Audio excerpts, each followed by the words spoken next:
कल की दमदार तेजी के बाद भारतीय बाजारों पे आज दुनिया भर के बाजारों से है मिले जुले संकेत, लेकिन गिफ्ट निफ्टी हल्के हरे निशान के साथ खुलने को है तैयार। आज रहेगा एक बेहद इंटरेस्टिंग और अहम ट्रेडिंग सेशन। वायदा कारोबार में बैंक निफ्टी की है वीकली एक्सपायरी और वही सेक्शन आपके लिए बढ़ता दिखेगा आगे। स्वागत है आप सबका शेयर बाजार लाइव में। नमस्कार, मैं हूं अनिल सिंघवी और नमस्कार, मैं हूं Deepanshu Bhandari. Mid week session आ चुका है, बैंक निफ्टी की वीकली एक्सपायरी है और भी बाकी कुछ बाजार के एक्शन पर अनिल जी की राय लेनी है। और आज आईपीओ मार्केट में आज एक्शन प्राइमरी मार्केट में ज़्यादा है, सेकेंडरी में कम है। ऐसा कम देखने को मिलता है कि जब प्राइमरी मार्केट का एक्शन ज़्यादा और सेकेंडरी का कम, और प्राइमरी मार्केट का एक्शन तो जैसा आपको पता ही है सबसे ज़्यादा, सबसे बेहतरीन और सबसे पूरी तरह से विस्तृत कवरेज आपको आईपीओ पर बिजनेस पर मिलता है। तो आज जो 4 आईपीओ खुलने जा रहे हैं उन चारों आईपीओ का विश्लेषण आपके लिए है तैयार। पैसे लगाएं या नहीं, टाटा, फेडफिना, साथ ही गंधार और फ्लेयर, ये 4 आईपीओ की आज हो रही ओपनिंग, तो इन पर राय आने की तैयारी में उसके लिए रहिए तैयार। एब्सोल्युटली, तो अपॉइंटमेंट फिक्स कर लीजिए। बिल्कुल, अनिल जी राय आपको देने वाले हैं। आईआरईडी पे तो ऑलरेडी कल आपको राय दे दी थी, उसको भी एक बार रिविजिट कर लेंगे। पर पहले अनिल जी से जानते हैं आज के कुछ इंपॉर्टेंट ट्रिगर्स क्या है, सर बताइए। अमेरिका से फेड की मिनट्स आए हैं और पब्लिश हुए हैं। उसमें महंगाई को लेकर जो चिंता है वो उनकी बरकरार है और इसी चिंता के बीच में सीमित दायरे में कारोबार करते हैं हल्के लाल निशान में बंद होते दिखे अमेरिकी बाजार। डाउ और नैस्डैक दोनों पर प्राइमरी मार्केट में रौनक है। कल इरेडा का आईपीओ खुला है और आज टाटा टेक्नोलॉजी समेत 3 आईपीओ, और यानी कि कुल मिलाकर 4 आईपीओ आज खुले और 5वां भी खुला है। तो 5 आईपीओ पर आज पूरा का पूरा एक्शन है। टीसीएस को अमेरिकी कोर्ट से बड़ा झटका मिला है। 1166 करोड़ रुपए का जुर्माना भरना होगा, ये खबर आती दिख रही है टीसीएस के लिए। इसका भी पूरा होगा विश्लेषण आपके लिए आज। बिल्कुल, तो बहुत कुछ एक्शन होने वाला है और थोड़ा ग्लोबल फैक्टर्स हैं, थोड़ा डोमेस्टिक फैक्टर्स हैं, इस पर हमारी नज़र है। फंड फ्लोज पर भी थोड़ी एक बार नज़र डालेंगे। पर पहले बताएं अनिल जी, सुस्त एक्शन था, कोई ऐसी बड़ी रिएक्शन, बड़ी गिरावट नहीं आई, बट ऐसा क्या कुछ फेड मिनट्स में बाजार ने देख लिया कि एक बार के लिए जो 5 दिन की नैस्डैक की रैली थी वो थोड़ी थमी, थोड़ा स्मॉल कैप्स में ज़्यादा कल गिरावट हुई, डाउ भी सुस्त आपका सर? दीप, मेरे ख्याल से एक्शन अगर आप देखें तो कोई खास ऐसा अमेरिकी बाजारों में था नहीं जी, स्टेबल था। सिर्फ ये था कि फेड की मीटिंग में जो कुछ भी कहा गया, बोला गया, वो लिखकर आया, लिखकर जो सामने आया उसमें वही सब कुछ था जो फेड चेयरमैन पहले से बोल चुके थे। ऐसा नहीं कि कुछ नया है। फेड चेयरमैन ने तब भी कहा था कि भाई महंगाई हमारी 2% की टारगेट रेट से काफ़ी ऊपर है, जब तक वो नीचे नहीं आएगी हमारा रुख थोड़ी सतर्कता का रहेगा, हमें ब्याज दरों पर लेकर थोड़ा सा चिंता रहनी है, वो सब फेड ने कहा ही था। तो ऐसा नहीं कि फेड ने कोई नई बात कही हो कि या फेड चेयरमैन ने जो बात नहीं कही हो वो आपको मिनट्स में दिखे। तो कमोबेश वही था, लेकिन बाजारों का चूंकि आप परसों एक अच्छा एक्शन अमेरिकी बाजारों में देख चुके थे, अच्छी तेजी में वैसे भी चली रहे हैं, 4 महीनों की ऊंचाइयों पर है, तो हल्के फुल्के रुकावट और करेक्शन के लिए जो कुछ भी ट्रिगर चाहिए वो मीटिंग से आते हुए दिखे। लेकिन मीटिंग से ऐसा कोई खराब ट्रिगर नहीं कि जिसकी वजह से आपको ये लगे कि अमेरिकी बाजारों ने यू टर्न लेने का सोचा है, या ये तो फेड चेयरमैन ने बोला ही नहीं था, ये कहाँ से लिख के आ गया, ये तो आउट ऑफ सिलेबस है ना। वैसा कुछ नहीं है, वो जो बोले वही लिखे हैं, और जो बोले वो तो पहले ही बोल चुके हैं ना पिछली मीटिंग में, वो तो आपको हमको सबको पता है। लेकिन ठीक है, बाजारों में तो हर रोज ट्रेड होना है, ट्रिगर्स हो ना हो, बात नहीं हो या पुरानी हो, नहीं हो तो नई पे ट्रेड कर लेंगे, नहीं ना हो तो पुरानी पे कर लेंगे, ट्रेड तो करना ही है। मार्केट खुले तो सौदे तो होंगे ना। तो बस वही वाली बात है। तो अमेरिकी बाजारों में मजे की बात दिखे दीप, अमेरिकी बाजारों का चार्ट अगर डाउ का दिखा पाए तो आप देखेंगे मतलब ना एकदम ऐसे वो सिंपल सी लाइन है। ये आपको छोटी मोटी पहाड़ियाँ दिख रही है ना, ये पहाड़ियाँ है नहीं। सोचो, देखो लेवल देखो, नीचे का लेवल 35,038 और ऊपर का 35,118, 100 पॉइंट की रेंज भी नहीं है। मतलब मुश्किल, हाँ 80 पॉइंट की रेंज में, मुश्किल से 100 पॉइंट की रेंज में डाउ ट्रेड करता हुआ दिखा। इससे आप अंदाजा लगा सकते हैं। और नैस्डैक में भी कमोवेश वैसे ही हाल था, बहुत छोटी सी रेंज में ट्रेड किया। तो कुल मिलाकर आपको ये समझना है अमेरिकी बाजारों से फेड ने क्या कहा, ब्याज दरों को लेकर क्या है, ये सब पास्ट है ना। दूसरी बार, पास्ट में भी दूसरी बार, पहली बार मीटिंग के दिन वो बोल चुके थे, दूसरी बार कल मिनट्स आ चुके हैं, मैटर ओवर। अब क्या, अब सिंपल सी चीज़ है कि अच्छी तेजी के बाद हल्का फुल्का करेक्शन, हल्का फुल्का कंसोलिडेशन। अब बढ़ेंगे हम आगे। कैसे बढ़ेंगे? डॉलर इंडेक्स और बॉन्ड यील्ड को देखकर। बॉन्ड यील्ड आपके स्टेबल है, कोई दिक्कत नहीं, वहाँ पर कोई किसी तरह का कोई बदलाव नहीं। डॉलर इंडेक्स आपका स्टेबल है, किसी तरह का कोई बदलाव नहीं, हल्का सा नीचे ही आया है। सो दोनों ही फैक्टर जिस पर आपको नज़र रखनी होती है वो आपके स्टेबल है। 4.41% के आसपास आपका अमेरिका का बॉन्ड यील्ड है और डॉलर इंडेक्स 103.50-60 के आसपास ट्रेड कर रहा है। सो आई थिंक वो स्टेबल है। सो हमारे लिए ग्लोबल संकेत न्यूट्रल है, न अच्छे न बुरे। और जितने 50-60 पॉइंट तो हम वैसे ही कमजोर थे डाउ पर जब कल बंद हुए। Correct sir. तो उतने ही तो गिरे, ज़्यादा कौन से गिरे। सो एक बिल्कुल कमोबेश आप ये मान के चलें अमेरिकी बाजारों ने जैसी उम्मीद थी वैसा ही प्रदर्शन किया है। ओके, तो ये है आपके लिए कुछ ज़्यादा खास नहीं है यहाँ पर। हमारे बाजारों में भी सर एक दो चीज़ें आपसे बात करनी है, बट कल जो थोड़ा रोटेशन हो वो बताइए। ऑलमोस्ट 15 दिनों से मिड और स्मॉल कैप की तेज़ी चल रही है, कल यहाँ पर ज़्यादा एक्शन नहीं हुआ। इंट्राडे फिर भी थोड़ा मूव था, वहाँ पर एंड में आप फ्लैट बंद हुए, बट कल इंडेक्स लेवल पर थोड़ी खरीदारी आती हुई दिखी। लार्ज कैप्स का थोड़ा मूव आया, 19,800 के करीब आपको निफ्टी भी आती हुई दिखा, एक बार तो इंट्राडे में इसके ऊपर भी था। ये थोड़ा समझाइए सर। देखिए हर रोज हर इंडेक्स हर सेक्टर बढ़ नहीं सकता, ये हमें समझना पड़ेगा। और कल भी अगर देखिए तो डेफिनेटली फोकस बाजार का लार्ज कैप्स पे था। और क्यों था वो समझिए। लार्ज कैप पे फोकस आने का रीजन एक ही है कि एफआई ने बेचना बंद किया है। लार्ज कैप पसंद सबको है जी। हमारे यहाँ किसी भी फंड मैनेजर को पूछो, एक स्टैंडर्ड आंसर है, फैशनेबल आंसर है, लार्ज कैप बहुत अच्छे लगते हैं, वैल्यूएशन अट्रैक्टिव है। करेक्ट सर, बढ़िया बात है। लो पैसा बनता है, नहीं बनता है। क्यों नहीं बनता? वो सामने एफआई बेचने को तैयार बैठे, रोज यही आके सप्लाई देता है। तो ये लार्ज कैप चलने का बड़ा रीजन ये नहीं कि अचानक से सबका प्रेम बढ़ गया लार्ज कैप को लेकर।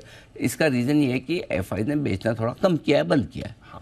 और जैसे तो जिनको खरीदना है वो तो खरीद ही रहे हैं, और जैसे आपकी सप्लाई थोड़ी कम होती है अचानक से थोड़ी सी रिकवरी आ जाती है। और दूसरा 2 दिनों से आप देखिए एक और इंटरेस्टिंग चीज़ है 2-3 दिनों से, वो ये कि मिड कैप और स्मॉल कैप शेयरों में इंडेक्स लेवल पर अनाप शनाप तेजी नहीं हो रही। लाइफ हाई बना रहे हैं लेकिन साथ ही करेक्शन भी दे देते हैं, है ना। ये एक्चुअली अलग है इस बात। ये बहुत अच्छी चीज है। यही रफ्तार चाहिए। मैं बार बार इसलिए हमेशा बोलता हूँ, चाहे लार्ज कैप हो चाहे मिड कैप हो, रफ्तार आपकी धीमी होनी चाहिए, बढ़ने की भी और घटने की भी। ये स्टेबल मार्केट है, डीप मार्केट है, लिक्विड मार्केट है, मैच्योर मार्केट है। सो अब ये मैच्योरिटी के सिग्नल आपको मिड कैप स्मॉल कैप में आ रहे हैं। अब कल भी आप देखिए, कल भी आपको कम से कम 50 स्टॉक ऐसे मिल जाएंगे, ट्रेडर्स फेवरेट है, जो वाइडली ओन्ड है, वो आपको 5-5, 10-10, 15% की तेजी दिखा रहे हैं। और इसमें से कुछ हमारी आइडेंटिफाइड वाली थीम जो बाजार के रेडार पर है वो भी चल रहे हैं। पीएसयूज, डिफेंस, रेलवेज, टीटागढ़ कल 10%, रियल एस्टेट जो चल रहे हैं वो हर रोज 1-1, 2-2 सेक्टर के नंबर लग रहे हैं। कभी कोई, कभी कोई, कभी कोई। सो एक्शन पूरा है, लेकिन सारे एक साथ नहीं चल रहे हैं। वो भी अच्छी बात है। तो अब जो मैच्योरिटी मार्केट में आपको ओवरऑल चाहिए, वो maturity mid cap small cap शेयरों में भी आ रही है। कि हर शेयर नहीं भागेगा, ऐसा नहीं कि आप कुछ भी आके सुबह ले लो तो 3:30 बजे ऊपर ही बिक जाएगा। सो आई थिंक बढ़िया मैच्योरिटी के साथ मार्केट नए लाइफ आई की तरफ बढ़ रहे हैं। सो ये निफ्टी पे मिड कैप स्मॉल कैप पे तो आप रोज ही बना ही रहे हैं। और ये अच्छी बात है कि आपकी रफ्तार धीमी है, हर लेवल पर प्रॉफिट बुकिंग आती दिख रही है। और जहाँ पर खरीदारी है, जहाँ पर फंडामेंटल कोई चेंजेस हो रहे हैं या रीजन्स अच्छा रहे हैं, वहाँ पे एक अच्छी तेजी बनती दिख रही है। सो आई थिंक मेरे ख्याल से ये मार्केट परफेक्ट है दीप, जहाँ आपको हर आदमी को इंडेक्स में ट्रेड करके पैसा बनाने का मौका मिल रहा है। चाहे आप तेजी की तरफ सोचे तो पैसा बन रहा है, अगर आप थोड़ा मंदी सोच कर ट्रेड करना चाहते हैं तो आपका पैसा बन रहा है। मिड कैप स्मॉल कैप शेयरों में भी आपका पैसा बन रहा है, अच्छे स्टॉक्स में वहाँ भी बन रहा है, करेक्शन भी साथ में मिल रहे हैं, नीचे आपको खरीदना है तो वो भी मौका आपको बाजार बार बार दे रहा है। तो आई थिंक ओवरऑल मार्केट मेरे ख्याल से ठीक है दीप, कहीं कोई समस्या वाली बात नहीं। और यहाँ से भी हम और अच्छी तेजी करने को तैयार हैं। और मिड कैप स्मॉल कैप शेयरों के बजाय जो आज तो एक्शन वैसे भी प्राइमरी मार्केट में ज़्यादा 4 IPO आज जो खुलने जा रहे हैं, तो मैं एक चीज़ सोच रहा हूँ, अगर आप इजाज़त दें जी, तो ये कि 4 IPO 9 बजे तो 4 IPO होंगे नहीं, तो मैं क्या करता हूँ 2 IPO तो अभी 8:30 के पहले ही कर लेता हूँ। हाँ। और 2 IPO हम 9 बजे कर लेंगे, ठीक है ना। और 9 बजे में एक बार वापस से थोड़ा सा आपको टच कर दूंगा, ताकि अगर किसी ने 8:30 कमेंट्री मिस की तो भी, तो अभी 8:30 कर दीजिए इसका टाइम IPO का, अभी कर लेंगे हम। 8:20 ही कर लीजिए, 8:20 पे ही हम 2 IPO तो अभी यही कर लेते हैं, 2 आगे कर लेंगे, 4 है ना, ठीक है। अंडरस्टूड। अच्छा, IPO पर बात करनी है।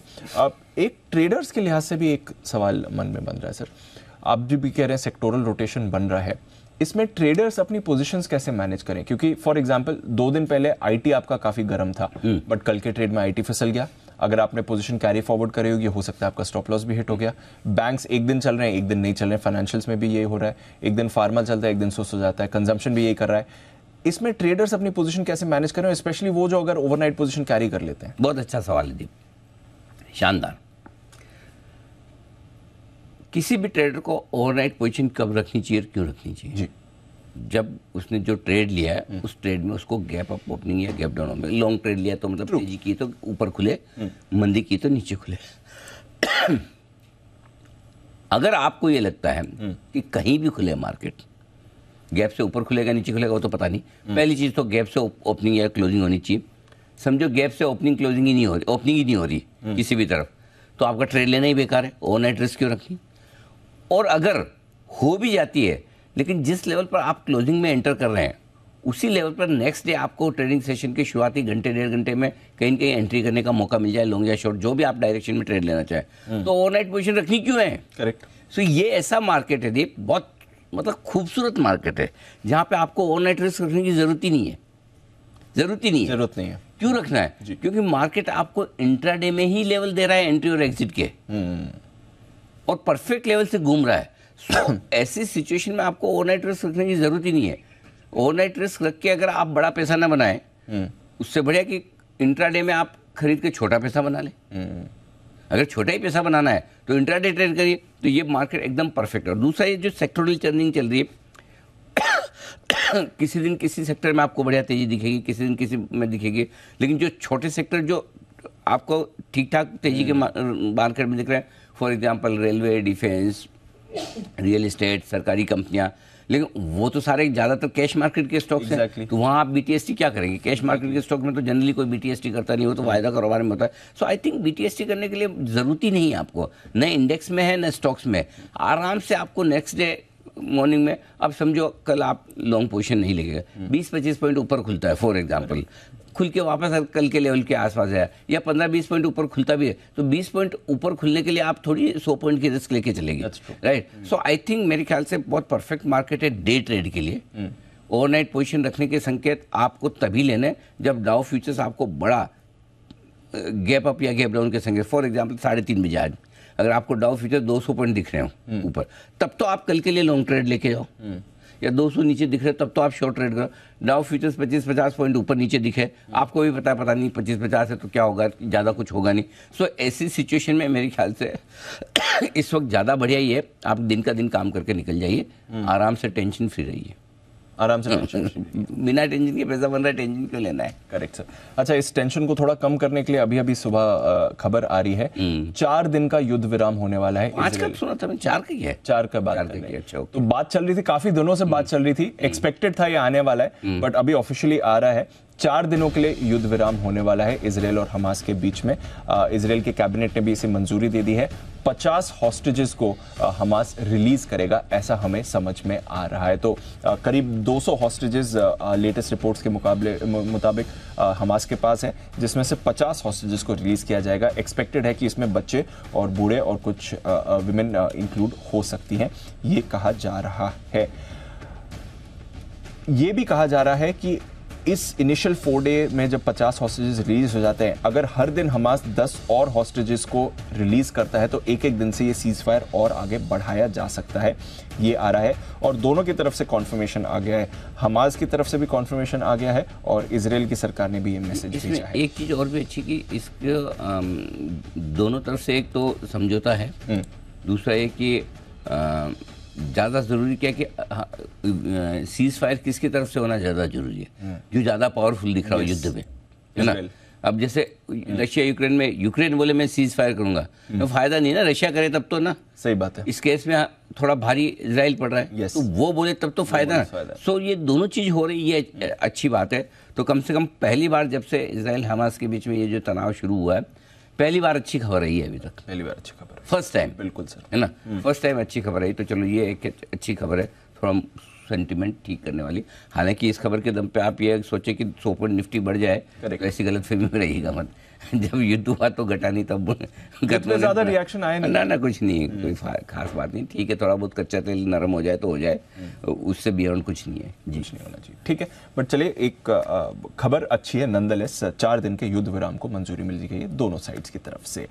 आइए फिर आईपीओ मार्केट में भरपूर एक्शन है सर, उससे पहले एक बार हमारे बाजार की स्ट्रैटेजी समझते हैं। आज के लिए कुछ खास आपके रेडार पर? कल के बड़े मूव के बाद आज सीमित दायरे में कारोबार रहने की उम्मीद आप लेकर चल सकते हैं दीप। और दूसरा एक कि वायदा कारोबार में एफआईएस की तरफ से बढ़िया खरीदारी के आंकड़े आपके लिए आते हुए दिखे हैं।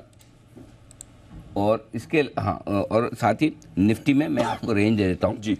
19,600 19,675 अब स्ट्रॉन्ग सपोर्ट का काम करेगा। और ऊपर में और बैंक निफ्टी के लिए 43,450 43,575 अच्छा सपोर्ट रेंज आज के लिए बनकर आता है। ऊपर की तरफ 19,825 19,900 आपके लिए एक रेंज होगी जहां तक जाने की कोशिश एक बार आज के लिए हो सकती है। और बैंक निफ्टी के लिए 43,975 44,200 तक की रेंज बन सकती है। आज बैंक निफ्टी पर हाई रेंज थोड़ी सी मैंने ज़्यादा दी है, उसकी वजह बैंक निफ्टी की वीकली एक्सपायरी है। आज के संकेत आपको बता दूं जी, ग्लोबल संकेत न्यूट्रल से हल्के पॉजिटिव साइड पर हैं। एफआईज और लोकल फंड्स दोनों के संकेत मैंने पॉजिटिव रखे हैं। आपको थोड़ा सरप्राइज भी हो सकता है कि एफआईज के संकेत पॉजिटिव क्यों, मैं अभी बता देता हूँ। वायदा कारोबार के संकेत न्यूट्रल है, सेंटीमेंट और ट्रेंड दोनों ही पॉजिटिव। तो 4 पॉजिटिव और 2 न्यूट्रल है। नेगेटिव मेरे लिए कुछ भी नहीं, ना ग्लोबल नेगेटिव है ना कोई और। अब मैं बता देता हूँ आपको एफआईज के डेटा मैंने क्यों पॉजिटिव रखे हैं, जबकि एफआईज ने 450 करोड़ की बिकवाली की है कैश। यस एग्जैक्टली होगी 2286 करोड़ के स्टॉक फ्यूचर्स खरीदे, ठीक है। तो नेट 1800 करोड़ के आसपास के स्टॉक्स में खरीदारी है। 668 करोड़ के इंडेक्स फ्यूचर्स खरीदे। अब इससे ज़्यादा क्या खरीदारी के नंबर चाहिए आपके लिए। तो मेरे ख्याल से एफआईज के आंकड़े कैश और वायदा कारोबार के आप मिलाकर देखेंगे तो आपके लिए मजबूत है। दूसरी बात, आज बैंक निफ्टी की वीकली एक्सपायरी भी है, ठीक है ना। तो दीप मुझे लगता है कि बैंक निफ्टी में भी एक शॉर्ट कवरिंग का मामला बन सकता है। कल वैसे शॉर्ट कवरिंग ज़्यादा हुई है, इंडेक्स में निफ्टी में हुई थी। 825 करोड़ के निफ्टी फ्यूचर्स खरीदे थे। बैंक निफ्टी में तो फिर भी कल भी 150 करोड़ के फ्यूचर्स में बिकवाली हुई। सो आई थिंक बैंक निफ्टी आपको एक केस दे सकता है आज थोड़ी सी शॉर्ट कवरिंग का। इस पर नजर रखनी वीकली एक्सपायरी के लिहाज से, ये आपके लिए गाइडिंग फैक्टर होगा। सो कल के डेटा एफआईएस की तरफ से कैश मार्केट में खरीदारी के, वायदा कारोबार में खरीदारी के अच्छे, और लोकल फंड्स ने 722 करोड़ की खरीदारी की, बढ़िया मजबूत खरीदारी है। सो दोनों तरफ से मुझे लगता है कि डेटा बढ़िया है और वही सबसे बड़ा सपोर्ट करेंगे। तो गिफ्ट निफ्टी आपको 25 पॉइंट ऊपर दिख रहा है। इसकी वजह न अमेरिका है, न इजराइल हमास के बीच में सीज फायर थोड़े समय के लिए वो है। इसके पीछे सिर्फ और सिर्फ हमारे यहाँ के एफआईज और घरेलू फंड के डेटा हैं जो कल के बेहद मजबूत है। आज का सबसे बड़ा पॉजिटिव पॉइंट वही है। गॉट इट, ठीक है, पॉजिटिव वहाँ से आ गया, रेंज भी है। बाकी संकेत कैसे हैं सर? बढ़िया है सब। देखो 19,700 19,750 ये आपके लिए सपोर्ट जोन रहेगा। इसके ठीक नीचे 19,625 675 आएगा नहीं, मजबूत खरीदारी की जगह। ऊपर 19,800 840 इस रेंज में खुलकर देखेंगे और कितनी ताकत बनती है। 19,875 से 19,950 ऊपरी टारगेट होगा निफ्टी का, जहाँ पर आप हल्की फुल्की प्रॉफिट बुकिंग कर सकते हैं। बैंक निफ्टी आज ज़्यादा इंपॉर्टेंट दिन इनके लिए वीकली एक्सपायरी की वजह से 43,500 43,585 ये पहला सपोर्ट बनता दिख रहा है बैंक निफ्टी के लिए। यहाँ पर रखिए नज़र। इसके ठीक नीचे 43,275 से 43,425 ये 150 पॉइंट की रेंज मजबूत खरीदारी की जगह बनेगी। अगर इस रेंज में आता है तो डेफिनेटली आपको लेना चाहिए। ऊपर की तरफ 43,800 43,875 हल्की फुल्की रुकावट की जगह। एक बार यहाँ खुलेंगे इस रेंज में, खुलने के बाद देखते हैं कितनी और ताकत बनती है। 43,975 से 44,050 ये रेंज जहाँ पर आपको प्रॉफिट बुकिंग आती हुई दिखेगी। ये बड़े लेवल से आपके लिए निफ्टी बैंक निफ्टी पर। गॉट इट, ठीक है। एफआईएस की positioning sir, put call ratio यहाँ से क्या समझना है? पोजीशन ज़्यादा कुछ बदल नहीं, कोई बदल नहीं। 20 से 21% ही है। पूरी सीरीज हमने 11% से शुरू करके अभी भी 21 पे पहुंचे हैं, तो कोई दिक्कत वाली कंफर्टेबल है situation. Put call ratio 1.02 Nifty का बहुत बढ़िया। बैंक निफ्टी तो वीकली एक्सपायरी के दिन 0.69 है, ओवरसोल्ड टाइप ही है। सो कोई दिक्कत वाली बात है नहीं। स्टॉप लॉस मैंने ऊपर की तरफ खींचे दीपक। कल तक आपका स्टॉप लॉस 19,575 था निफ्टी पर इंट्राडे और क्लोजिंग बेसिस पर। आज 19,650 किया गया है, तो 75 पॉइंट आपका स्टॉप लॉस ऊपर आता हुआ दिखा है। फिर भी किसी को थोड़ा और छोटा रखना हो तो 19,625 कर ले। 19,650 के आसपास इंट्राडे और क्लोजिंग स्टॉप लॉस आपका बनता है। बैंक निफ्टी पर स्टॉप लॉस ये भी 100 पॉइंट ऊपर लिया है। 43,300 का मैं 2 दिन से दे रहा था, आज 43,600 आपका इंट्राडे और क्लोजिंग बेसिस पे बैंक निफ्टी का स्टॉप लॉस। ठीक, शॉर्ट साइड पर हैं आप तो इंट्राडे स्टॉप लॉस 19,900 रखिए, क्लोजिंग स्टॉप लॉस 19,800 होगा आपका, ये ध्यान में रखें। वैसे जो इस रनअप में हमने शुरुआत की थी 18,800 19,000 की रेंज से जो बॉटम बनाकर हम घूमे, वहाँ से कल हाईएस्ट क्लोजिंग मिली आपको निफ्टी में दीप 19,783 की कल की क्लोजिंग इस रनअप की हाईएस्ट क्लोजिंग है। बैंक निफ्टी तो खैर 44,200 की क्लोजिंग पहले दे चुका है, लेकिन निफ्टी की हाईएस्ट क्लोजिंग आज आपको मिली है। Bank Nifty intraday closing basis पे एक ही स्टॉप लॉस है, वो है 44,000 का। छोटा रखना तो आप अपनी श्रद्धा से रख लीजिए, जिस लेवल पर आप शॉर्ट है उस हिसाब से कॉस्ट का स्टॉप लॉस रखें। अदरवाइज 44,000 का stop loss perfect. Got it, ठीक है। नई पोजीशंस के लिए सर? खरीदे निफ्टी, और खरीदने के लिए बेस्ट जगह अगर मौका मिल जाए, आ जाए गलती से, तो यहाँ ले लीजिएगा 19,675, 19,750, और यहाँ पर 2 टुकड़ों में खरीदना है। पहली एंट्री आपकी 750 पे होगी, दूसरी एंट्री 675, 700 के आसपास होगी। 2 टुकड़ों में आपको ले लेना है। क्लियर है? स्टॉप लॉस 19,600, टारगेट 775, 800 2 छोटे target, 830, 875 2 medium target, 900, 950 final target. Crystal clear. इस डेटा में कोई छेड़छाड़ नहीं है। इस डेटा के हिसाब से आप परफेक्ट ट्रेड बनाएं। अगर मौका ले लेना, चिंता मत करना। ठीक है। बेचना चाहते हैं 19,830 पर मूड बनाना है, बेचना नहीं है। वहां पर सोचना है, बेचना नहीं, मूड बनाना। हाँ, वहां पर तभी बेचना है जब डाउ फ्यूचर आपको धोखा दे। ओके। अदरवाइज आप ना भी बेचें या बेचें तो 875, 900 के आसपास बेचें तो ज़्यादा बढ़िया है, क्योंकि आपने 19,875 का हाई 16 तारीख को बनाया था। वो लेवल सबसे बढ़िया है अगर आपको शॉर्ट करना ही है तो। और तब आपका स्टॉप लॉस होगा 20,000 का। मैं दूर का स्टॉप लॉस दे रहा हूँ, इसलिए दे रहा हूँ ताकि आपको बेचने के पहले डर लगे, है ना। इसलिए 19,830, 40 पे रिव्यू करिए। 19,875, 900 के आसपास थोड़ा सा बेचिए।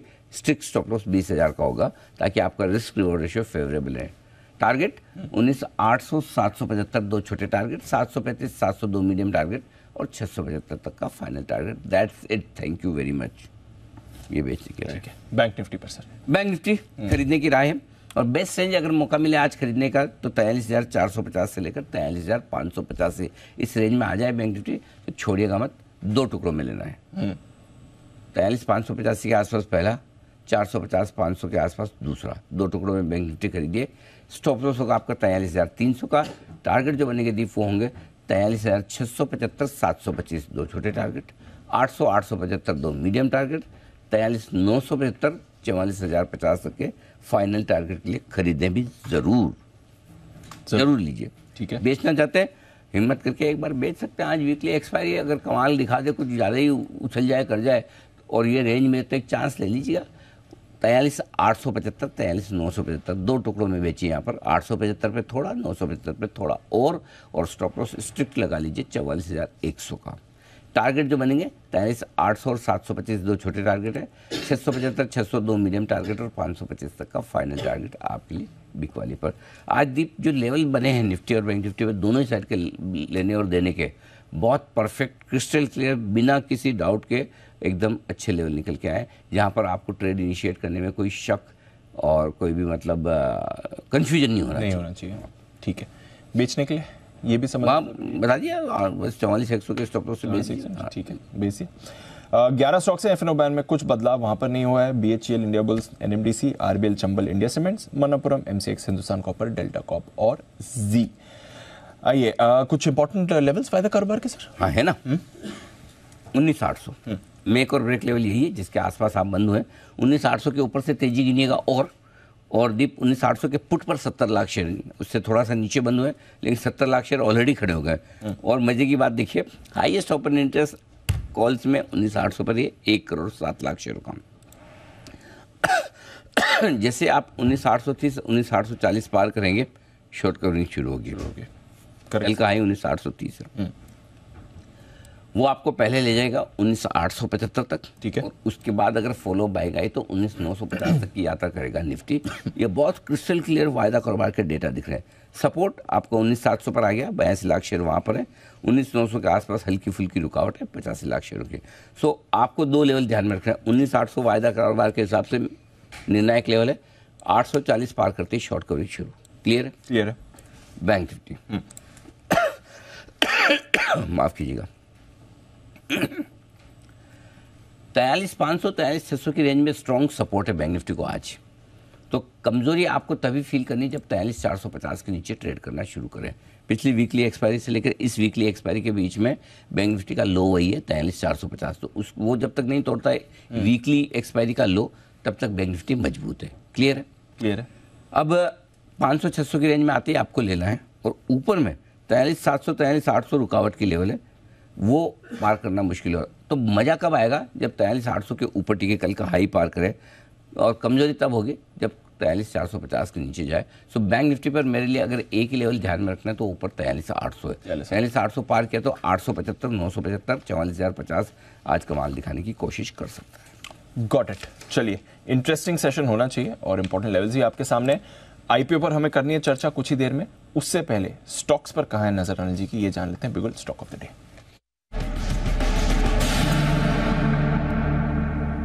Yes sir. पॉलीकैब फ्यूचर्स, ये लगातार स्टॉक हमारे पसंदीदा स्टॉक रहा है। जबरदस्त परफॉर्मेंस आई है। अभी हमने मैनेजमेंट से भी बात की थी नर्सरी के बाद, बहुत ही स्ट्रॉन्ग आउटलुक उन्होंने दिया। आज इसको खरीदारी करने की राय है। स्टॉप लॉस आपका कल का लो 5290 का होगा, टारगेट 5370 390 दो छोटे टारगेट है। उसके बाद 5425 तक के टारगेट के लिए कर सकते हैं खरीदारी। ज़्यादा गैप से अगर ना मिले तो खरीद सकते हैं। और क्यों खरीदना है? दो वजह से। एक तो आज जो खरीदने का ट्रिगर है वो गोल्डमैन की तरफ से आया, उनकी एक रिपोर्ट आई है और उस रिपोर्ट में उन्होंने कवरेज शुरू किया है और ऊपर का टारगेट 5750 रुपये का दिया। अच्छा लिखा है, उस वजह से थोड़ी खरीदारी आनी चाहिए। हालांकि टारगेट बहुत बड़े ऊपर के नहीं है, लेकिन लिखा काफ़ी अच्छा है। और क्या अच्छा लिखा है? दो तीन चीज़ें अच्छी है उसमें से। दो बातें मैं आपको बता रहा हूँ। एक तो उनका कहना था कि one of the best distribution network है पूरी इंडिया में, तो वो लीडरशिप जो है वो इनके काम आएगी। दूसरा है कि अब जो बड़ा फोकस इस कंपनी का आ रहा है एक्सपोर्ट मार्केट में, ये भी बड़ा पॉजिटिव होगा। तो दो बड़ी वजह जिसकी वजह से गोल्डमैन को ये पसंद आया और हमें भी लगातार ये कंपनी पसंद है ही, तो यहाँ पर खरीदारी करने की राय। और इस स्पेस में भी हम एक्शन देखते रहते हैं, कुछ ना कुछ रेकमेंड होता रहता है। केईआई इंडस्ट्रीज रिसेंटली हमारे एक्सपर्ट्स की तरफ से रेकमेंड होते हुए हमने देखा है। इनकी रिपोर्ट केआई पे भी आई है, उन्होंने टारगेट थोड़ा सा नीचे रखा है। मुझे लगता है कि काफी कुछ खरीदारी पॉलीकैब में फॉलो पॉलीकैब में आनी चाहिए। चलिए, तो पॉलीकैब है। हाँ, एक और स्टॉक है टीसीएस। और टीसीएस पे आपने खबर सुनी है कि 1166 करोड़ की एक पेनल्टी अमेरिका के सुप्रीम कोर्ट के द्वारा टीसीएस पर लगाई गई है। पुराना एक मैटर था, उस मैटर का अब निर्णय आया है और उस पर यह पेनल्टी लगी है। लेकिन मेरी राय खरीदारी की है। हाँ, गैप डाउन ओपनिंग हो। पहला सपोर्ट लेवल 3460-70 है। ये यहाँ खुलकर देखिए कि यहाँ होल्ड होता है, 1-8% की कमजोरी से काम चल जाता है या ज्यादा कमजोर होता है।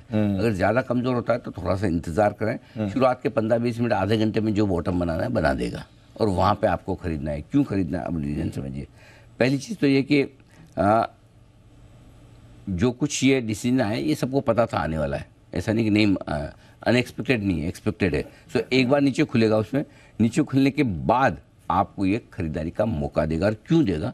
उसकी वजह कि बायबैक का सपोर्ट मिलेगा। राइट। 25 नवंबर आपके सामने, आज 22 सैटरडे रिकॉर्ड डेट आ चुकी है।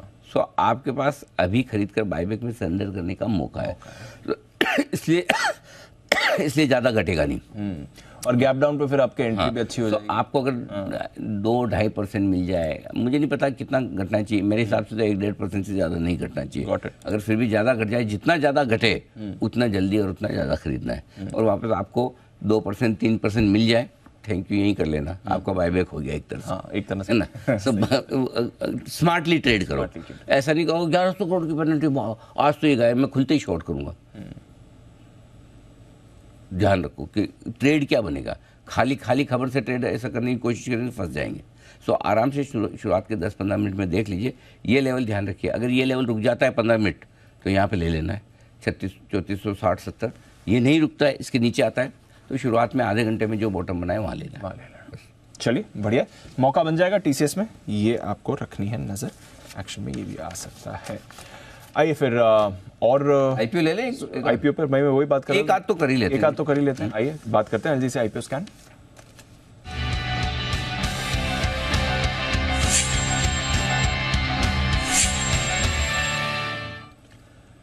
आई थिंक शुरुआत उसी से करते हैं। जिस दिन ये आईपीओ की खबर आई थी उसी दिन आपने कह दिया था कि पैसे तैयार रखिए। बिल्कुल। टाटा टेक्नोलॉजीज आईपीओ में पैसा लगाना है जी। सिर्फ दो छोटी चीज के लिए पैसा लगाना है। एक बहुत बड़े लिस्टिंग गेन और दूसरा लॉन्ग टर्म। बड़े लिस्टिंग है, बहुत बड़े।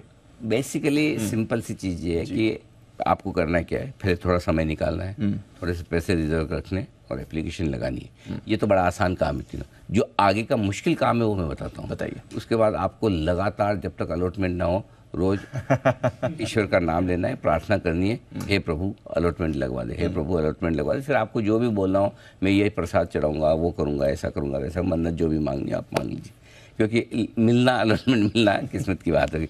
लंबे समय बाद टाटा ग्रुप की कंपनी का आईपीओ आ रहा है। yes. लेकिन सिर्फ टाटा ग्रुप की कंपनी का आईपीओ आ रहा है, लंबे समय बाद आ रहा है, इस वजह से आपको लगाना ऐसा नहीं है। क्यों करना है दीप, मैं बताता हूं। पहली और सबसे इम्पोर्टेंट चीज, प्रोमोटर्स बैकग्राउंड सोचने की जरूरत ही नहीं। yes. बहुत ही मजबूत प्रोमोटर है, बहुत ही एक्सपीरियंस प्रोमोटर है। दूसरी चीज़ ये जो ये ऑटोमोटिव इंडस्ट्री में टेक्नोलॉजी सर्विसेज देने का कारोबार जो करती है कंपनी, इनके क्लाइंट्स के साथ पूरी दुनिया भर में अक्रॉस ग्लोब इनके क्लाइंट्स हैं और सबके साथ बहुत ही तगड़ी रिलेशनशिप है, लंबी लॉन्ग लास्टिंग रिलेशनशिप है। तीसरी चीज़, इनकी जो स्ट्रेंथ है वो डिजिटल और टेक्नोलॉजी स्किल्स में ज़बरदस्त है, जो फ्यूचर है, ठीक है। चौथी चीज़, डेट फ्री कंपनी है, कर्ज लेने की क्या जरूरत ही नहीं इनको, पैसे और कैश फ्लो इतने ज़बरदस्त है कि पूछिए मत। मतलब कोई भी एक्सपेंशन करना हो इनको, कोई भी नया काम करना हो, लोन ही नहीं लेते, सब अपने कमाई से कर लेते हैं। फिर उसके बाद अब तक का फाइनेंशियल ट्रैक रिकॉर्ड शानदार है, बहुत ही बेहतरीन है और आगे भी अच्छा रहना ही रहना है, इसमें कोई सवाल ही नहीं। ग्रोथ आउटलुक बहुत स्ट्रॉन्ग है, जिस तरह से इंडिया ऑटोमोटिव हब बन रहा है, हमारे यहाँ इंडस्ट्री की ग्रोथ देखिए ग्लोबल यहाँ पर सब जगह, तो आगे फ्यूचर में भी अच्छी मजबूत ग्रोथ रहेगी। अब दो चीज़ें हैं जो आखिरी दो लाइन इसके लिए बोलूँगा, वो सबसे इंपॉर्टेंट है। पहली चीज़, इसके वैल्यूएशंस अट्रैक्टिव नहीं है, बहुत ज़्यादा अट्रैक्टिव है, बहुत ज़्यादा। मतलब ये आईपीओ ऐसा है ना, जो एक लेसन है सारे प्रमोटर्स के लिए कि कैसे प्रमोटर्स को लालची नहीं होकर इन्वेस्टर फ्रेंडली होना चाहिए। राइट। मतलब टाटा ग्रुप की ये कंपनी यहाँ से अगर 20% ऊपर के वैल्यूएशन पे भी, 25% ऊपर के वैल्यूएशन पे भी अगर आईपीओ लाती तब भी अच्छा रेस्पॉन्स मिलता। राइट। तो इन्होंने इन्वेस्टर्स के लिए जगह छोड़ी है पैसा बनाने की पहले ही दिन। और अब आखिरी लाइन जी, अगर लिस्टिंग पे दुगुना हो जाए तो मुझे आश्चर्य नहीं होगा। क्या बात कर रहे हैं? लिस्टिंग पे ना भी हो तो 4-6 महीने में आगे तो बहुत जल्दी दुगुना हो जाएगा।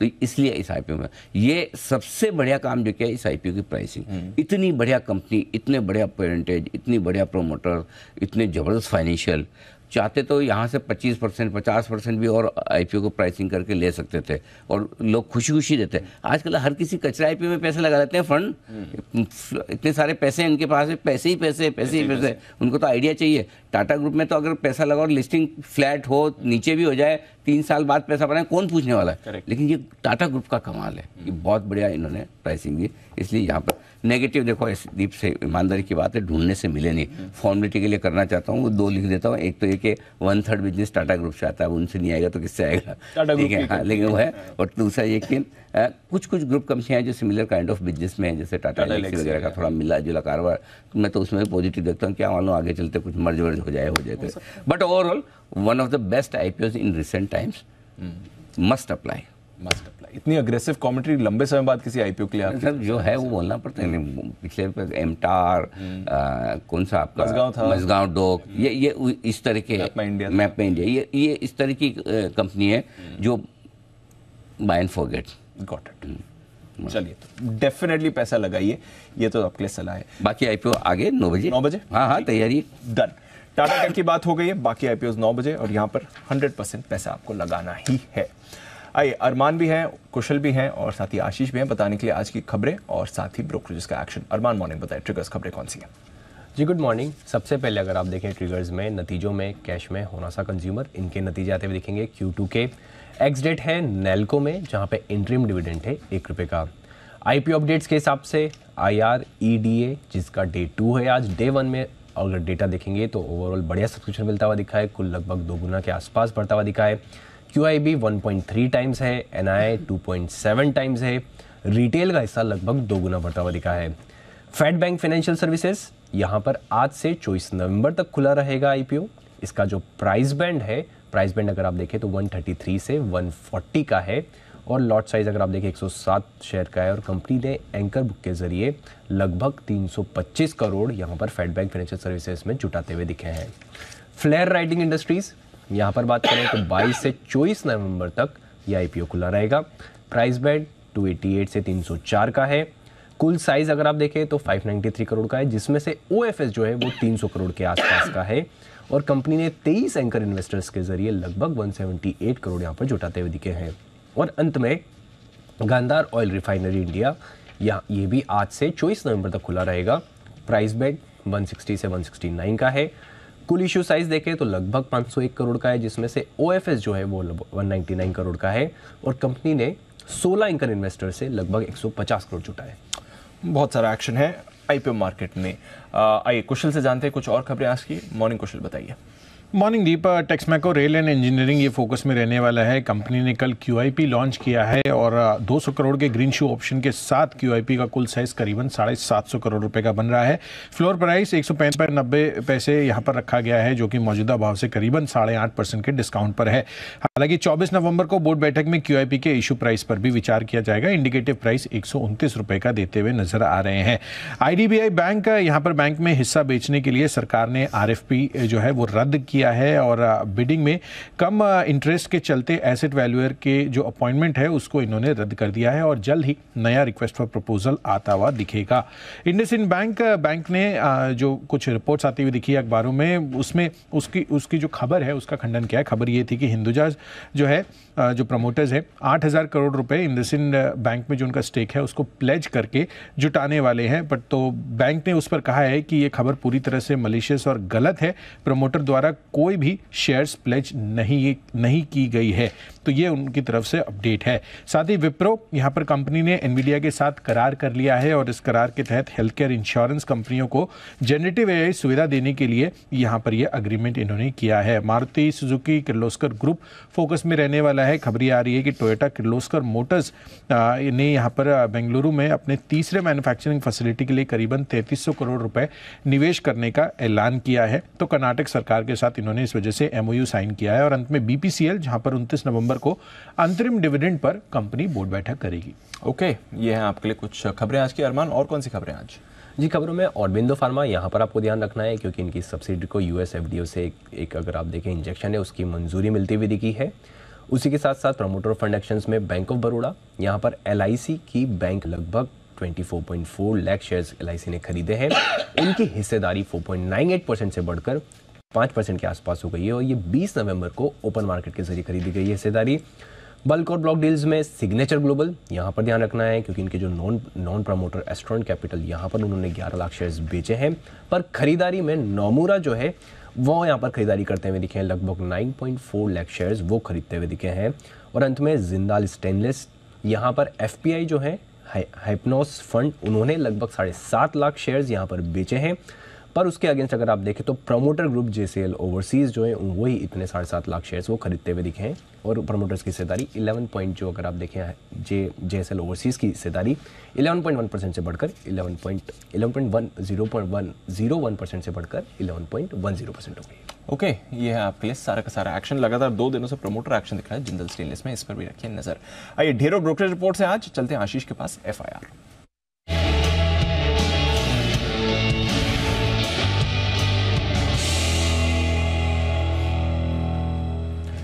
मॉर्निंग आशीष, करिए शुरुआत आज की टॉप रिपोर्ट्स के साथ। Good morning Deepanshu. सबसे पहले अगर आप देखें तो टाटा मोटर्स, यहाँ पर CLSA की तरफ से काफी बढ़िया रिपोर्ट आई है। खरीदारी के राय के साथ जो टारगेट है वो 803 से बढ़ाकर 841 कर दिया, 682 रुपए का भाव चल रहा है। और ये मान रहे कि अक्टूबर महीने में अगर आप देखें तो JLR ने जिस प्रकार की रिटेल वॉल्यूम ग्रोथ दर्ज की थी 14% की पिछले साल के मुकाबले, काफी अच्छी थी। और अभी भी ये मान रहे कि FY 25 तक ग्रोथ आपको बढ़िया देखने को मिलेगी। JLR बुक्स में अगर आप देखें तो नेट कैश हो जाएगा, तो यहाँ पर एक फायदा देखने को मिलेगा। इसके अलावा एक स्पेस है जहां पर आज बस बढ़िया देखने को मिलेगा, वो है पूरा केबल्स एंड वायर्स का है, जहां पर अगर आप देखें तो गोल्डमैन सैक्स की तरफ से काफी बढ़िया रिपोर्ट आई है और ये कह रहे हैं कि भारत में जिस प्रकार से इंफ्रास्ट्रक्चर का पुश मिल रहा है, इन कंपनीज को फायदा देखने को मिलेगा। और खासतौर पर अगर आप देखें तो ये मान रहे हैं कि KE इंडस्ट्रीज से बेहतर पॉलीकैब इनको नजर आ रहा है, क्योंकि पॉलीकैब का जो डिस्ट्रीब्यूशन नेटवर्क है वो काफी वाइडर है और ग्रोथ के प्रोस्पेक्ट्स भी बेटर है। इसी के चलते यहाँ पर अगर आप देखें तो कवरेज की शुरुआत की इन्होंने खरीदारी के राय के साथ 5,314 रुपए का भाव है, 5,750 रुपए का टारगेट दिया। वहीं KE इंडस्ट्रीज यहाँ पर न्यूट्रल की रेटिंग के साथ कवरेज की शुरुआत की है और जो टारगेट वो करंट मार्केट प्राइस से नीचे है, 2,965 रुपए का भाव है। इनका टारगेट है 2,730 रुपए का। कोल इंडिया, यहाँ पर अगर आप देखें तो इंटरेस्टिंग रिपोर्ट आई है। जेफरीज की तरफ से खरीदारी किराए को बरकरार रखा है, 334 रुपए का भाव है, 385 रुपए का टारगेट दे रहे हैं और मान रहे कि सस्टेनेबल वॉल्यूम ग्रोथ आगे जाकर यहाँ पर आपको देखने को मिलेगी। प्रोडक्शन के लिहाज से काफी बड़ी इंप्रूवमेंट देखने को मिला है और एक चीज जिसकी चिंता लगातार बाजार को रहती है कि इनका एम्प्लॉय काउंट लगातार है, तो यहाँ पर ये मान रहे कि हर साल पिछले अगले 10 साल तक 5% एनुअली यहाँ पर ये काउंट गिर सकता है, तो इसका बेनिफिट यहाँ पर देखने को मिलेगा। इंश्योरेंस कंपनीज पर फोकस रखें। SBI life, Morgan Stanley overweight की रेटिंग को बरकरार रखे हुए, लक्ष्य 1650 से बढ़ाकर 1770। एचडीएफसी लाइफ पर ओवरवेट की रेटिंग है, लक्ष्य 775 से बढ़ाकर 800 रुपए का दिया है। आईसीआईसीआई लोम्बार्ड पर मॉर्गन स्टैनली ने ओवरवेट की रेटिंग को बरकरार रखा है, लक्ष्य 1600 से बढ़ाकर 1700 कर दिया है। पीबी फिनटेक यहाँ पर अगर आप देखें तो ओवरवेट की रेटिंग है और लक्ष्य 910 से बढ़ाकर 965 कर दिया है, 817 रुपए का भाव चल रहा है। और अंत में इंटरग्लोब एविएशन, जहां पर मॉर्गन स्टैनली ओवरवेट की रेटिंग के साथ काफी ऊंचा टारगेट दे रहे हैं, 3522 रुपए का टारगेट दे रहे हैं, 2626 रुपए का भाव है। और ये मान रहे कि pre Covid median EV EBITDA अगर आप देखें तो 8.5 टाइम्स का था, जो कि अभी 7.3 टाइम्स पर चल रहा है, जिसके चलते वैल्यूएशन इन्हें आकर्षक लग रही है। इसके चलते ओवरवेट की रेटिंग दी है, 3522 का टारगेट दिया है। ओके, ये और भी है और भी बहुत सारी रिपोर्ट्स लेकर आए। चेंज इतनी सारी आज अचानक सर काफी अच्छी रिपोर्ट्स भी आई हैं। तो you are mentally and physically prepared for it? हाँ ओके, फिर ठीक है, बताइए। सर ट्रैक्टर कंपनीज पर नजर रखेंगे। एचएसबीसी की तरफ से बढ़िया रिपोर्ट आई है, जहां पर ये मान रहे कि पिछले 10 साल में डबल ग्रोथ यहां पर देखने को मिली, लेकिन अभी भी पेनिट्रेशन 40% के आसपास का है। इसके चलते हेडरूम बहुत बढ़िया है ग्रोथ के लिए। एमएनएम पर एचएसबीसी खरीदारी की राय दे रहे हैं, 1560 रुपए का भाव चल रहा है, 1800 रुपए का टारगेट दिया है। एस्कॉच कुबोटा पर रिड्यूस की रेटिंग है, हालांकि 2500 रुपए का टारगेट है, जो कि करंट मार्केट प्राइस से काफी नीचे है। एमसीएक्स मॉर्गन स्टैनली अंडरवेट की रेटिंग को बरकरार रखे हैं, लक्ष्य 1750 से बढ़ाकर 1955, लेकिन ऑलरेडी स्टॉक चल रहा है 2906 रुपए पर। एचडीएफसी एएमसी यहाँ पर मॉर्गन स्टैनली इक्वल वेट की रेटिंग को बरकरार रखें और जो लक्ष्य है 2375 से बढ़ाकर 2550 कर दिया, 2880 रुपए के करीब का भाव चल रहा है। Divi's lab Bernstein underperform की रेटिंग को बरकरार रखें 3064 रुपए के टारगेट के लिए। आईजीएल पर मॉर्गन स्टैनली अंडरवेट की रेटिंग दे रहे हैं, 390 रुपए के करीब का भाव चल रहा है, 432 रुपए का टारगेट दिया है। पीएनबी हाउसिंग पर मॉर्गन स्टैनली ने ओवरवेट की रेटिंग दी है, लक्ष्य 880 से बढ़ाकर 940। श्रीराम फाइनेंस पर ओवरवेट की रेटिंग दी है, लक्ष्य 2300 से बढ़ाकर 2450। इंडिया बुल्स हाउसिंग फाइनेंस यहाँ पर मॉर्गन स्टैनली अंडरवेट की रेटिंग के साथ टारगेट प्राइस बढ़ा रहे हैं, 103 से एडजस्ट करके 115 कर दिया, लेकिन स्टॉक आगे ऑलरेडी 187 पर। और अंत में वरुण बेवरेजेस, यहाँ पर बैंक ऑफ अमेरिका की तरफ से काफी अच्छी रिपोर्ट आई है, जहाँ पर ये बता रहे हैं कि एग्जीक्यूशन और ग्रोथ काफी बढ़िया देखने को मिली है। खरीदारी की राय के साथ टारगेट बढ़ाकर 1170 कर दिया है, 1038 रुपए का भाव चल रहा है।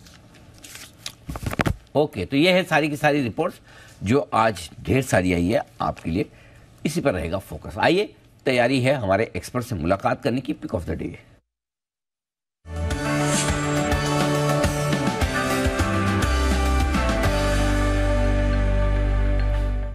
विश्वजीत सुप्रभात, करें शुरुआत, बताएं sir pick of the day. Good morning Anil ji, good morning Deepanshu. देखिए, मेरी ओर से पिक ऑफ द डे है केपीआर मिल, कैश मार्केट का स्टॉक है और काफ़ी समय बाद मुझे लग रहा है स्टॉक में मोमेंटम वापस गियर अप हो रहा है। 855 का क्लोज था अनिल जी, मुझे लगता है यहाँ पे 830 का स्टॉप लॉस रखना चाहिए और आज के दिन में 875 तक के टारगेट हो सकते हैं। लेकिन अगर 1 से 2 वीक दिया जाए तो मुझे लगता है 930 तक, 930 तक के लेवल भी देखने मिल सकते हैं। तो KPR mill with 830 stop loss, 875 900 शायद इंट्राडे में, बट अगर थोड़ा सा पोजिशनल व्यू दे तो 930 940 भी आ सकता है। ओके, केपीआर मिल ये टेक्सटाइल स्टॉक है पहली पिक के तौर पर विश्व जी की तरफ। विश्व जी आज ऑफिस से काम नहीं कर रहे, कहीं बाहर ऐसा, मतलब आपकी लोकेशन ऐसी लग रही है कहीं होटल वगैरह में बैठे, ऐसा लग रहा है? नहीं नहीं अनिल जी, ऑफिस ही है मुंबई। ओह माय गॉड, तो ये जो पीछे प्लांट है वो ओरिजिनल है कि वो आर्टिफिशियल वाला है?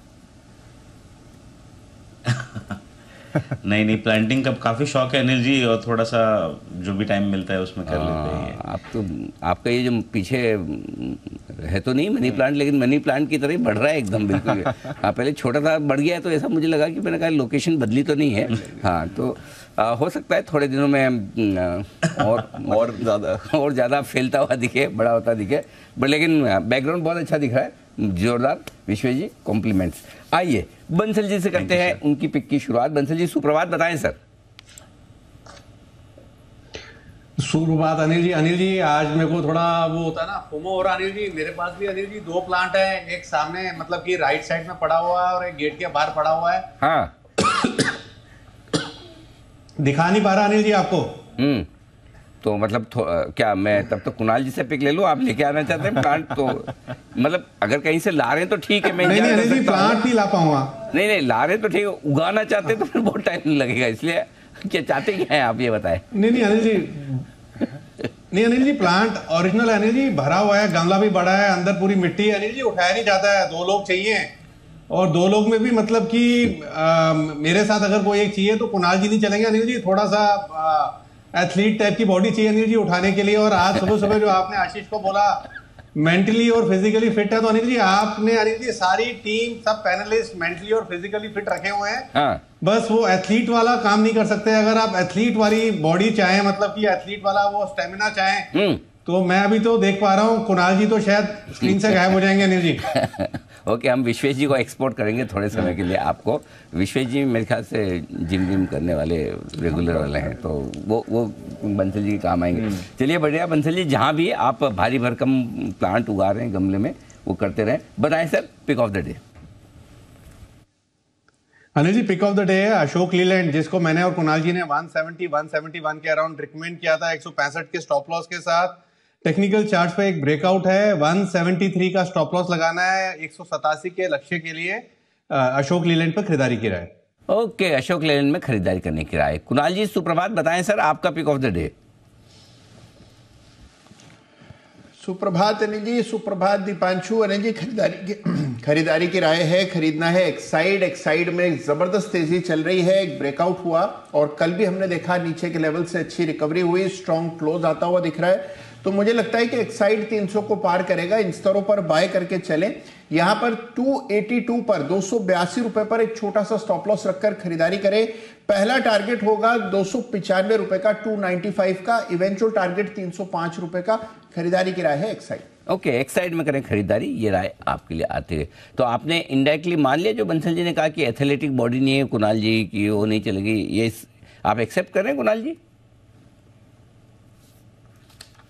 अरे जी देखिए, मेरे पास विकल्प बहुत कम है अनिल जी, यही मेरी सबसे बड़ी ट्रेजेडी है। हाँ। कि विकल्प कम है, इसीलिए अनिल जी जो भी बंसल जी कहते हैं मैं स्वीकार कर लेता हूँ, चाहे भारी मन से ही करना पड़े, लेकिन करना पड़ता है। अनिल जी आपको बंसल जी की टाई कैसी लग रही है ये बताइए आप। देखो, जब तक मन भारी रहे तब तक कोई दिक्कत नहीं, तन भारी होने पे फिर बंसल जी ऑब्जेक्शन लेने लगते हैं। फिर बंसल जी कहते हैं कि एथलेटिक बॉडी नहीं है। तो आप फोकस वहाँ करें बंसल जी की टाई। तो एक जरा बंसल जी को फुल फ्रेम में दिखाइए।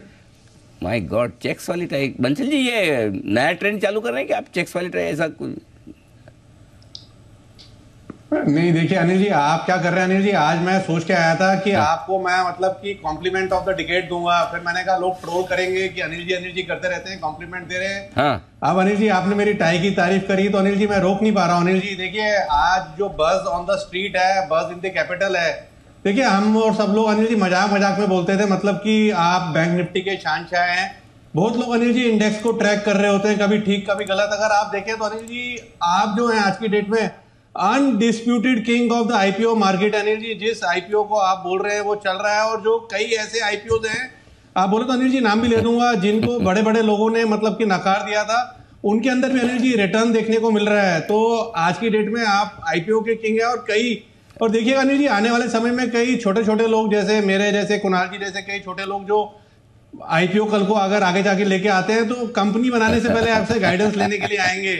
और आप भी जानते हैं जी, कई लोग जो अभी आईपीओ लेके आए हैं, मतलब कि वो अपने क्लोज सर्कल में बात करते हैं कि गलती हो गई, 6 महीने पहले अनिल सिंघवी जी से ऑफिस में जाके मिल लेते, थोड़ी गाइडेंस ले लेते। नहीं, ऐसा कुछ नहीं है। हम तो जो DRHP में दिखता है वो पढ़ाई करके, रिसर्च करके हमारी टीम पूरी डेटा क्रंचिंग करती है, निकाल कर जो रहती है उसके बेसिस पे राय बनाते हैं। लेकिन हाँ, एक अच्छी बात बंसल जी ने कही, फ्यूचर में कभी आईपीओ आए तो बंसल जी हमारे, आप बिल्कुल सोचिए, लाइए, और हमारी शुभकामनाएं आपके साथ हैं। अच्छा थॉट है, बढ़िया अच्छे प्रोमोटर्स, अच्छी कंपनियाँ जितनी बाजार में आए उतना बढ़िया है, बहुत बढ़िया। तो एक्साइड कुणाल जी को पसंद है, और आइए सुमित जी को क्या पसंद है जान लेते हैं। सुमित जी सुप्रभात, बताएं सर। गुड मॉर्निंग अनिल जी, जो स्टॉक मुझे चार्ट्स के ऊपर बढ़िया दिख रहा है वो है हेवल्स में जो ऊपर के लेवल्स देखने को मिल सकते हैं वो है 1325, 1340। हेवल्स में खरीदारी करके चलने का सलाह रहेगा। जिन्होंने ले रखा है वो लोग होल्ड करें। पिछले 15-20 दिनों के हाई कल स्टॉक ने ब्रेक किए हैं, तो हेवल्स यहां से ऊपर का मूव दिखाने को तैयार है। स्टॉक का जो नीचे में चार्ट्स के ऊपर सपोर्ट दिखाई दे रहा है 1275, 1280 के पास दिखाई दे रहा है, तो 1275 का नीचे में स्टॉप लॉस का लेवल होना चाहिए। ऊपर में जो टारगेट का लेवल होना चाहिए वो 1325, 1340। खरीदारी करें हेवल्स। 1325 1340 हेवल्स खरीदने की राय। और आइए बढ़ते हैं आगे, एक बड़ी और एक्सक्लूसिव खबर की तरफ हम आगे बढ़ते हैं। और हमने सबसे पहले आपको बताया था कि किस तरह से गिफ्ट सिटी के एक्सचेंज एनएससी और बीएससी का मर्जर हो सकता है। इस खबर पर एक और एक्सक्लूसिव अपडेट लेकर हमारे साथ तरुण शर्मा हमारे संवाददाता तैयार है। तरुण, बताइए क्या है बड़ी और एक्सक्लूसिव खबर बीएससी और एनएससी के गिफ्ट सिटी के एक्सचेंज को लेकर? बिल्कुल सर, मैं बताना चाहूँगा गिफ्ट सिटी के जो दो एक्सचेंज हैं एनएससी इंटरनेशनल और बीएससी आईएनएक्स, दोनों का मर्जर अगले महीने तक संभव हो सकता है। जो हमारे सोर्सेज हैं वो ये बता रहे हैं कि अगले महीने तक ये मर्जर की जो प्रक्रिया है वो ऑलमोस्ट फाइनल हो जाएगी। जो सबसे बड़ा प्रॉब्लम था दोनों ही मर्जर में वो था वैल्यूएशन, उस पे अब रजामंदी हो गई है दोनों एक्सचेंजेस में। 1:0.7 शेयर्स का स्वैप रेशियो रह सकता है। एनएससी का जो फेस वैल्यू है शेयर का वो 10 रुपये है, बीएससी का जो फेस वैल्यू है शेयर का वो 1 रुपये है। तो 7 शेयर मिलेंगे बीएससी के एक एनएससी शेयर के बदले। तो ये स्वैप रेशियो डिसाइड हो सकता है ये। और जो दूसरी बात है कि दोनों ही एक्सचेंजेस को करीबन 100 से 150 करोड़ रुपया मर्जर के समय डालना होगा, फंडिंग करनी होगी। इस नए जो एंटिटी एक तरीके की होगी, जो मर्ज एंटिटी होगी, उसमें दोनों ही एक्सचेंजेस को अपना एक फंडिंग करनी होगी। तो वो फैसला भी दोनों ही एक्सचेंजेस ने कर लिया है।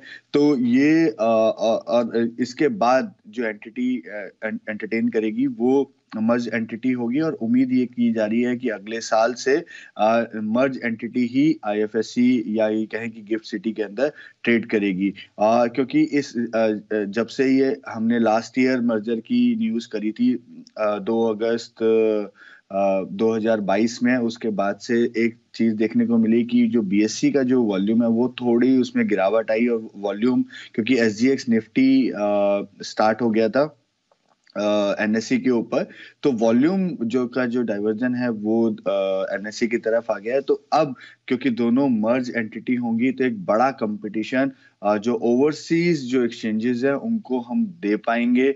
क्योंकि जो गिफ्ट सिटी है उसका मेन मोटो ही ये है कि हमें जो ओवरसीज जो एक्सचेंजेस हैं उनको जैसे दुबई है, सिंगापुर है, इन एक्सचेंजेस को कंपटीशन देना है। क्योंकि दोनों एक्सचेंजेस के बीच में वॉल्यूम बढ़ रहे थे, मर्ज एंटिटी के बाद वो संभव नहीं होगा। एक साथ दोनों ट्रेड करेंगे तो एक बड़ा वॉल्यूम यहाँ से जनरेट होता हुआ हमें दिखाई देगा। लेकिन जो हमारे सोर्सेज हैं वो कह रहे हैं कि मर्ज एंटिटी अगले साल के जनवरी फरवरी से ट्रेड करना स्टार्ट कर देगी और मर्जर की प्रक्रिया अगले महीने तक पूरी हो जानी चाहिए। तो ये है बड़ा इंटरेस्टिंग डेवलपमेंट, जहां बीएससी आईएनएक्स और एनएससी इंटरनेशनल ये दो एक्सचेंज वो हैं जो गिफ्ट सिटी में इस वक्त काम कर रहे हैं, जहां पर आप देखते हैं कि गिफ्ट सिटी के ये सारे ट्रेड होते हैं। यहाँ पर अब दोनों के बीच में मर्जर को मंजूरी मिलने की संभावना है और रेशियोज भी आने की संभावना है, जो बता रहे हैं तरुण। और इससे फ़ायदा ये होगा कि दोनों एक्सचेंजेस के बीच में वहाँ पर कंपटीशन कम होता दिखेगा। तो ये दोनों ही बड़े दिग्गज एक्सचेंजेस के बीच में कंपटीशन कम होना दोनों के लिए अच्छी बात है। और क्योंकि एनएससी तो लिस्टेड है नहीं, तो बीएससी के लिए ज़्यादा अच्छी बात है इस वक्त आप मान कर। इसमें हम एक बार क्लैरिफिकेशन दे देते हैं, क्योंकि जब 2 अगस्त को हमने स्टोरी करी थी तब भी काफ़ी लोग कन्फ्यूज हो गए थे। सिर्फ आईएफएससी यानी कि गिफ्ट सिटी में हो रहा है, ना कि इन दोनों एक्सचेंजेस का एक्चुअल मर्जर। ये ना सोचे कि बीएससी और एनएससी का मर्जर हो रहा है, एनएससी के रिवर्स मर्जर से लिस्टिंग हो जाएगी। ऐसा कुछ जिन लोगों के पास एनएससी के शेयर हैं उन्हें अभी भी एनएससी के आईपीओ का इंतजार करना है, जब आएगा तब आएगा। ये फिलहाल गिफ्ट सिटी आईएफएससी में यहाँ पर एक दोनों ही इंटरनेशनल एक्सचेंजेस की मर्जर की तैयारी होती दिख रही है। आइए बढ़ते आगे।